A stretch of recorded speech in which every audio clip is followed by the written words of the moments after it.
आपण सभापतीपदी निवड झाला तर काय म्हणाले या संदर्भात? काय म्हणायचं आता 100% जे भारतीय जनता पार्टीच्या पक्षश्रेष्ठींनी जो आमच्यावर विश्वास टाकला, माझ्यासारख्या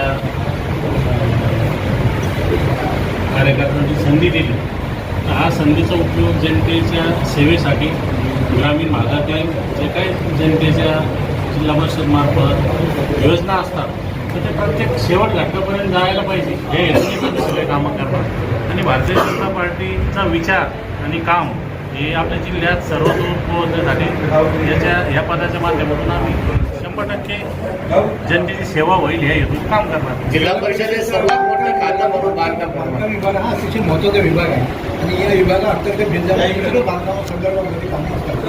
अनेक कामं रखडलेली आहेत. ती कामं आम्ही कशा पद्धतीने मार्गी लावणार?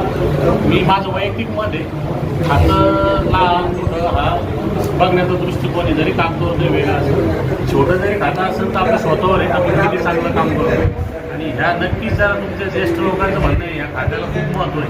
हे महत्त्व मी तितकी जिम्मेदारी की आपल्या जिल्ह्यातील ग्रामीण भागात बांधकाम विभागातून जे काय कामं रखडलेले आणि रखडलेले कामं पूर्ण करून नवीन योजनातले कामं करण्याची जिम्मेदारी आमची आणि ती 100% प्रामाणिकपणे जनतेची बांधिलकी होऊन त्याला पूर्ण करणार. बजेटमध्ये काय मागणी केलेली आहे? आता बजेटला मी नवीनच आहे. 2दा ग्रामपंचायतला आलो, एकदा सरपंच झालो आणि आता जी संधी मिळाली तर अधिकाऱ्यांसोबत काय चर्चा करून अध्यक्ष उपाध्यक्ष यांच्या नेतृत्वात आम्ही जिल्हा परिषदचं कामकाज आणि आमचे जे काय भारतीय जनता पार्टीचे जिल्ह्याचे आपलं जे नेतृत्व आहे, अतुलजी सावे साहेब आहे, बम साहेब आहे, चव्हाणताई आहे, ते सगळ्याच्या माध्यमातून 100% जनतेचे हिताचं काम सगळे मिळून करतात. आपण एक तरुण उमेदवार आहे, आपण लोकप्रिय आहेत ग्रामीण भागामध्ये. आपल्या कार्याचा कसा भविष्यामध्ये कसा राहील या दृष्टीनं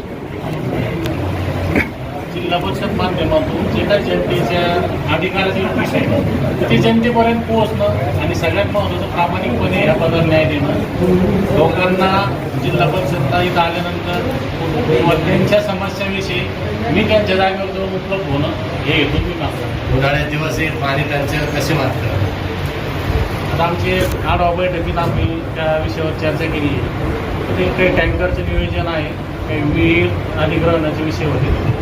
ज्या आढावा बैठकीत आम्हाला ज्या अधिकाऱ्यांनी ब्रिफिंग केलं त्या अनुषंगाने आता येणाऱ्या जी मी ठोस भूमिका घेऊन आपल्या जिल्ह्याला पाण्यापासून जे काही वंचित काही गाव आहे तर त्या ठिकाणी नक्कीच आपण पाणी देऊ. सचिन कल्याणराव गरड, वडगाव बजाजनगर 51 गट क्रमांकमधून मी निवडून आणला. भारतीय जनता पार्टीने मला जी संधी दिली तर मी आभारी.